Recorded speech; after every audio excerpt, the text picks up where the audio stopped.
Yau Fatima gimbiyar mata zama uwar gida. Ashe soyayya ta yi rana, Muhammed ne ango. Gwarzo na ku gode wata bara, kuma kun yi ku ƙara. Ƙauna yanzu kuka fara, Muhammed ga Zara.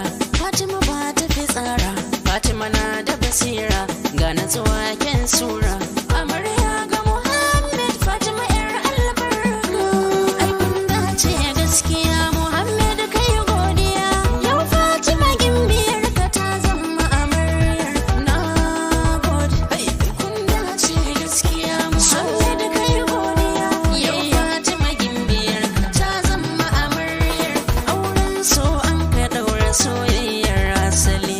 Ga Fatima gimbiyar Muhammed matar kwarai. Manzo ne tushen soyayyar asali, mai ilimi ya gane amma banda kuli-kuli. Amma kuma ya dace ka nemo mai kyan hali. Muhammed kun dace da Fatima tun asali.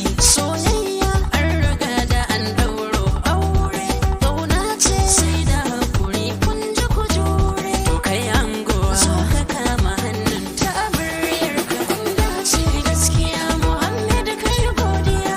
Yau Fatima gimbiyar ka ta zama amaryar. Ashe ai an daura, mu je kuyi murna. Gaida Muhammadu angon Fatima bi ta da lalama aika gano. Ke kuma Fatima sai ki azama karki rigima ayyawa ne. Ko magana in zaki mai ki tauna, sai kin nazari. Muhammed sai kai roƙon amana, zama sai hakuri. Ne addu'a amarya da ango, Allah tsare ku dukan sharri. Ku sasanta sai ku sha ƙauna. Kai fa angonta banda duka. La la la la la la, banda dukan amarya. Kai Muhammed Fatima ta rairaye ta, ka zamo bango jibo ne gare ta. Mai fahimta Fatima tana da tsafta, halinta kowa yana yabanta. Ba ta raini kwai ilimi gare ta, ga ka angonta mai boye sirrinta. Allah ya inganta zaman yayi dorewa, Allah sa albarka kun ji fatan mu.